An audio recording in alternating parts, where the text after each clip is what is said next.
Hello everyone, আসসালামু আলাইকুম। সবাই কেমন আছেন? আশা করছি সবাই ভালো আছেন। আল্লাহর রহমতে আমিও সুস্থ আছি, ভালো আছি। দেশ এবং দেশের বাইরে যে যেখান থেকে দেখছেন সবাইকে জানাচ্ছি আন্তরিক শুভেচ্ছা।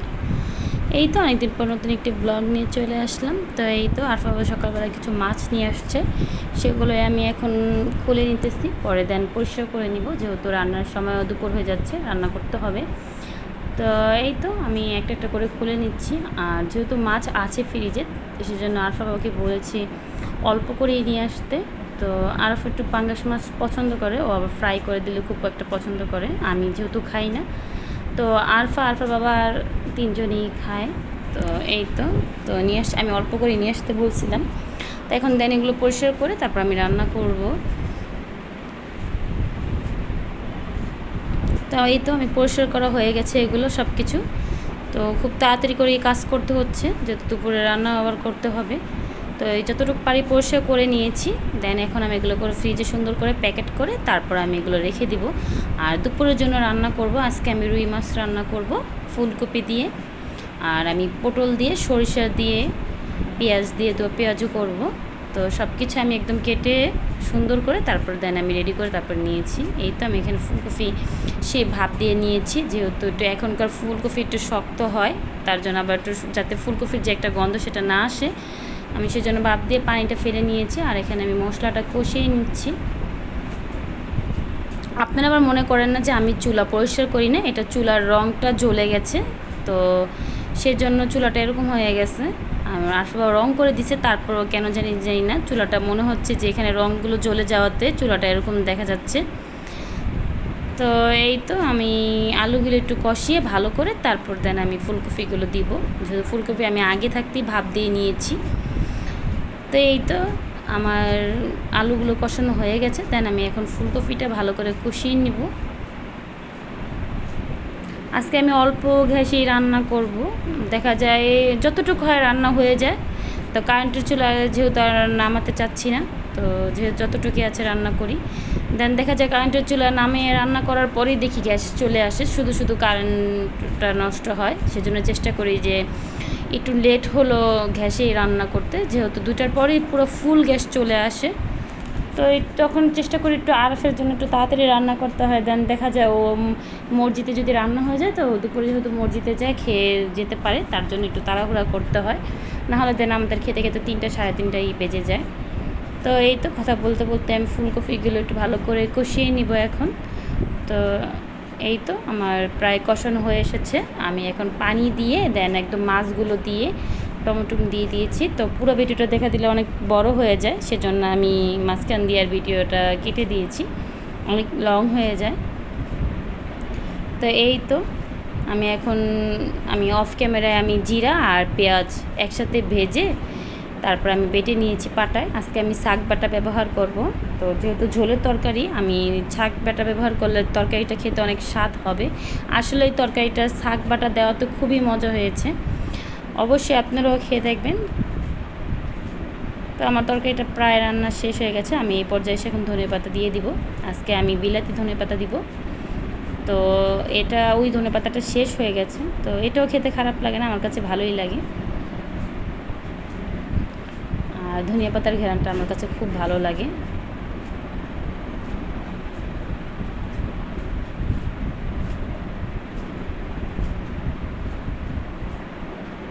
একটু নাড়াচাড়া দিয়ে ভালো করে তারপর আমি নামিয়ে ফেলবো।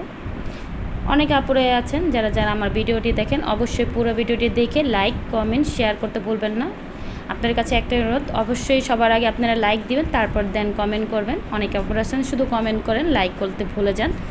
তো অনেকে আপুদের উদ্দেশ্যেই কথা বলতেছি যে আপনারা যারা যারা আমার পুরো ভিডিওটি যদি একবারও আপনাদের কাছে ভালো লেগে থাকে, আমার ভিডিওর কোনো অংশ আপনাদের কাছে যদি ভালো লেগে থাকে, অবশ্যই আপনারা লাইক কমেন্ট শেয়ার করতে ভুলবেন না। সবাই সবাইকে সাপোর্ট করবেন, তাহলে এগিয়ে যেতে পারবো। এই তো এখানে এখন আমি পটলগুলো ভেজে নিয়েছি, তারপর আমি দেন পেঁয়াজ আর কাঁচামরিচটা ভেজে নিব। যেহেতু সরিষা বাটা আমার ফ্রিজে অল্প ছিল, আর একটু প্রয়োজন হতো, তো আজকে আর অনেক কাজ করতে করতে লেট হয়ে গেছে, পরে আমি আর সরিষাটা বাটতে পারিনি। তো যতটুকু ছিল ততটুকু দিয়ে আমি পটলের দো পেঁয়াজুটা করে নিয়েছি। আমার কাছে খুবই ভালো লাগে। আরাফ খুব পছন্দ করেছে, বলতেছে আম্মু অনেক মজা হয়েছে।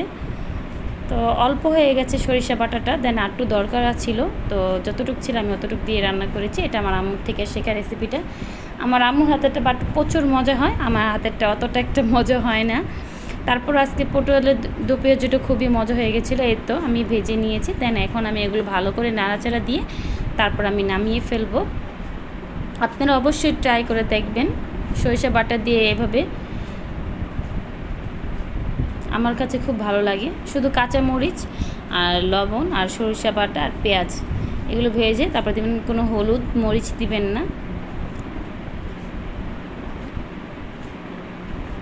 আরাফ তো আজকে দেখা যায় মাছের তরকারি তো খাই নাই, ও শুধু পটল দিয়েই বেশি খেয়েছে। দেখা যায় বলতেছে আম্মু অনেক মজা হয়েছিল। বেশিরভাগ আরফা বাবা পছন্দ করে, তার জন্য এই মাঝে রান্না করা হয়।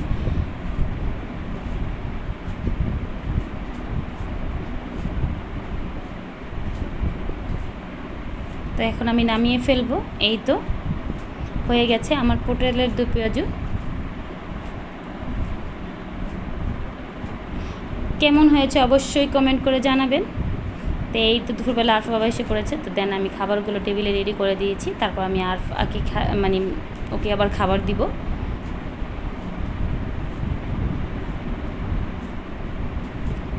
আমার ভিডিওর অংশ যদি কোনো, আবারও বলতেছে, আমার ভিডিওর অংশ যদি কোনো আপনাদের কাছে ভালো লেগে থাকে তো অবশ্যই আপনারা লাইক কমেন্ট শেয়ার করতে ভুলবেন না।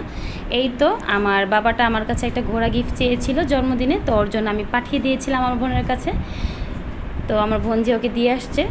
তো এই তো এখন আমি পরের দিন পটলের ভর্তা করব, আর সাথে আমি মুরগির ভুনা করব, যেহেতু আমি আরাফের স্কুলে গিয়েছিলাম, আর স্কুল থেকে এসে অনেক লেট হয়ে গেছে। তো কী রান্না করব ভাবতে ভাবতে দেখা যায় আজকে ঝটপট কিছু অল্পতেই রান্না করি। তো বেশি একটা রান্না করিনি বেশি কিছু। তো কিছু পটলের ছোচা ছিল, সেগুলোই আমি ভর্তা করে নিয়েছি, সিদ্ধ করে পাটায় বেটে। দেন আমি এখন রসুন, পেঁয়াজ আর শুকনো মরিচ ভর্তা করেছি। আর আরফাকে আরফার বাবার কাছে রেখে গিয়েছিলাম, যেহেতু আরাফের সামনে পরীক্ষা আসতেছে, তো ম্যাডামের মিটিং ডেকেছিল, সেজন্য সব গার্জিয়ানদের যেতে বলেছি স্কুলে, সেজন্য স্কুলে গিয়েছিলাম। আর আস্তে আস্তে প্রচুর লেট হয়ে গেছে। তো এই তো আজকে আরফার বাবার পছন্দের খাবার রান্না করতেছিলাম। তো আমি কক মুরগির মানে চামড়া, হাত পাও, গিলা এগুলো আমি সব দেন ভুনা করে নিয়েছি। তো পুরো ভিডিওটা করতে পারিনি, দেখা যায় অনেক সময় লেগে যায়, তো আমি আজকে ঝটপট রান্না করে ফেলেছি। তো এই তো ছোট্ট একটা আপনার ভিডিওর সাথে শেয়ার করে দিলাম। তো আজকে পটলের ভর্তাটা কেমন হয়েছে অবশ্যই কমেন্ট করে জানাবেন। সাথে আমার মুরগি ভুনাটা কেমন হয়েছে সেটাও কমেন্ট করে জানাবেন। আর বাবা মুরগির হাত পা খুবই পছন্দ করে, এই তো হলে তার কোনো কথাই নেই। একটু শক্ত শক্ত টাইপের রাখলে বেশি পছন্দ করে। আর সন্ধ্যার নাস্তাতে আর বলতেছিলাম আম্মু আমাকে আলু ফ্রাই করে দাও। তো আমি এখানে কিছুটা কর্নফ্লাওয়ার নিয়েছি আর একটা ডিম নিয়েছি। তো দেখা যায় আর কিছুটা আটা দিয়েছিলাম, আমি যেভাবে ভাজতে চেয়েছিলাম সেভাবে হয়নি। আমি একটু বাহিরে যাব, তার জন্য তাড়াহুড়া করে ওকে ভেজে দিয়ে গিয়েছি। দেখা যাচ্ছে এরকম মানে ভাজতে চেয়েছি সেরকম হয়নি, আপনারা কিছু মনে করেন না। আর এখানে আমি চিকেন ফ্রাই করে নিচ্ছি একইভাবে, খুব মজা হয়েছে। দেন একটু আমি যেরকম চেয়েছি সেরকম হয়নি, বাট কিন্তু প্রচুর মজা হয়েছে। তো আজকের ভিডিওটা এই পর্যন্তই। সবাই ভালো থাকবেন, সুস্থ থাকবেন। আল্লাহ হাফেজ। আবার দেখা হবে নেক্সট ভিডিওতে। আজকে এই পর্যন্তই। আসসালামু আলাইকুম।